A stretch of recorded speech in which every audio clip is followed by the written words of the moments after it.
What is going on, guys, and welcome back to Touchdowns to Home Runs. My name is Bernie. Thank you for joining us today on the Touchdowns to Home Run show. That your day is going absolutely fantastic. Today we're going to be looking ahead to the upcoming college basketball season and doing a breakdown and preview of the Michigan Wolverines, who are expected to have a very, very exciting season. Before we do get into the video, though, if you're wondering what's going on with my background, yes, I'm not in my usual setup. My house is undergoing some renovations, but I still wanted to get a video up, so just bear with me in terms of the background. But yeah, so let's get right into it. So in terms of the Michigan Wolverines, again, a very interesting season coming up in 2021-2022. Juwan Howard has put the Michigan Wolverines in a tremendous position in order to be back in terms of being, a Final Four, potentially March Madness contending team.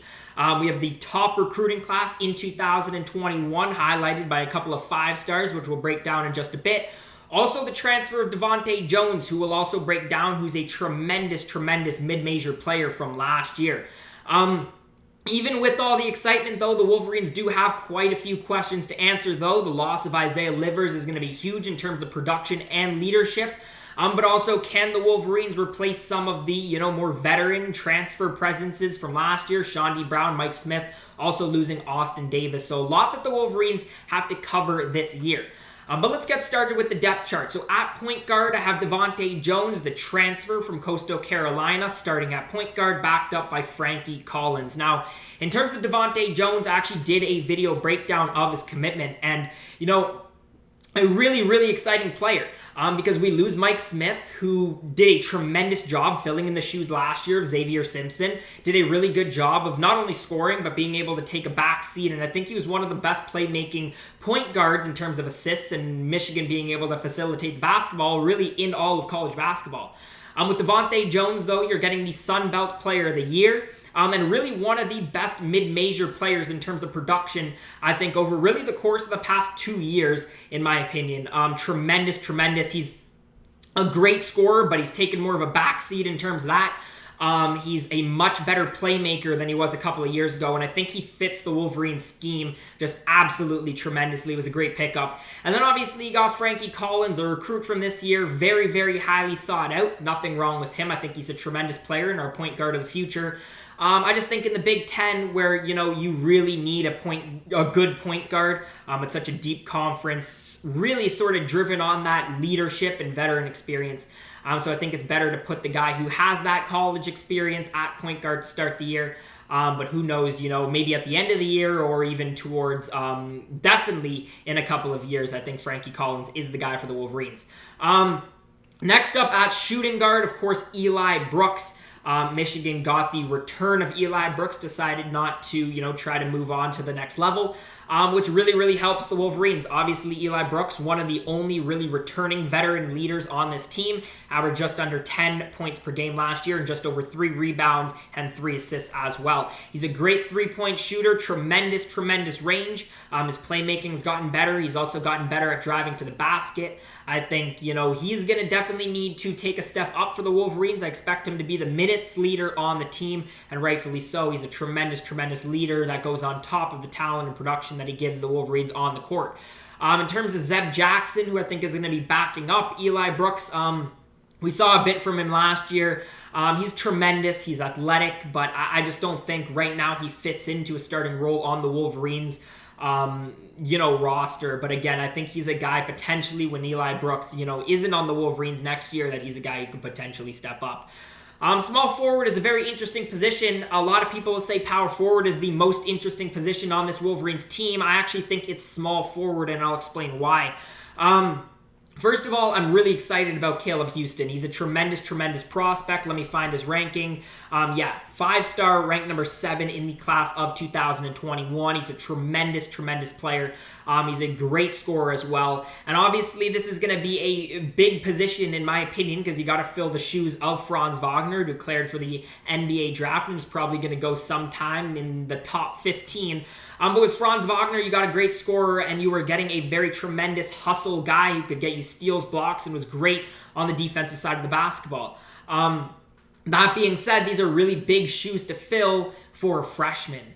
And that's what Caleb Houstan is. And even though they got Terrance Williams backing him up, you don't have a veteran experience like you do at the power forward position, where you could throw a guy like Brandon Johns either starting or as their backup power forward. So Caleb Houstan is going to have to take some big steps up, but he is a tremendous shooter, got some great range. He's a great scorer. He's ranked number 7 for a reason. Just some really, really big shoes to fill. And then obviously we saw Terrance Williams last year, was a great prospect from a couple of years ago. Didn't play too much. We saw him with some garbage minutes, got some more minutes towards the later part of the year, but only averaged like 2 points per game. But he is also going to need to take a huge step up this year because we don't know what Caleb Houstan is going to give us.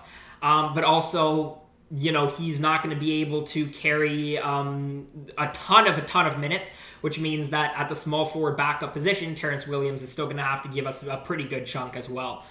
Power forward is where a lot of people think is the biggest concern for the Wolverines, or at least the biggest question. It's, will Brandon Johns be the starter, or will it be Diabate? In my opinion, you go with Brandon Johns Jr. Obviously, big shoes to fill in terms of the loss of Isaiah Livers. We know how it's worked for the Wolverines when they haven't had Isaiah Livers healthy over the course of the past couple of years. But because of that, Brandon Johns has gotten some time to play some more minutes, really develop himself, especially on the offensive side of the basketball, and get himself some minutes to prove what he can do in the starting lineup in the absence of Livers. For that reason, I like Brandon Johns, just give you some more experience. He's a great three-point shooter. I think he's really good at getting to the line, driving inside as well. So yeah, I think Brandon Johns will be the starter. That being said, Diabate off the bench, I really like him backing up power forward and center. I think he will get a big chunk of minutes. Doesn't have the same range as Brandon Johns Jr., but is a very good scorer inside. So I think it's just better to start him off the bench. And then in terms of center, Wolverines fans are lucky we get Hunter Dickinson back, and what a fantastic year he had last year. Great scorer, very mature in terms of the post, but what really impressed me last year about Hunter Dickinson was his ability to, you know, lock up big men and play with some really, really good and mature defense in a conference that is really big man driven. Locked up guys like Luka Garza, Nate Reavers last year. He looked really mature, and it was really tough sometimes to look at Hunter Dickinson playing and say, yeah, that kid's a freshman. He looked like he was playing with a center with a maturity, and that's a lot of credit to not only him, Juwan Howard, and the way that he works with centers as well. That being said, again, I think Diabate backs up here, and I do think he gets a big chunk of minutes. You know, people were saying the same conversation last year with Hunter Dickinson and Austin Davis. Especially at the center position, there's a lot of minutes, but Diabate backing up both the 4 and the 5 will get him a good chunk of the court. And I'm excited to see what he can do as well. Again, he's a guy who's ranked 14 nationally in the class of 2021, brings you some really, really good scoring presence inside, and I'm excited to see what these guys can do. So yeah, I mean, if you guys made it to this point in the video, let me know your thoughts on this Michigan Wolverines team down in the comment section below. Obviously, a lot of new faces, some returning guys as well, but definitely a lot of holes and shoes and, you know, leadership and experience that the Wolverines had last year that they don't necessarily have this year. But that being said, again, a great recruiting class, a lot of exciting players coming in. So I want to hear your predictions, your thoughts, your comments, all down in the comment section below. But if you guys did enjoy today's video, please make sure to let me know by leaving a thumbs up and subscribing to Touchdowns to Home Runs for more content just like this. As always, guys, thank you so much for watching, and I hope to see you again next time.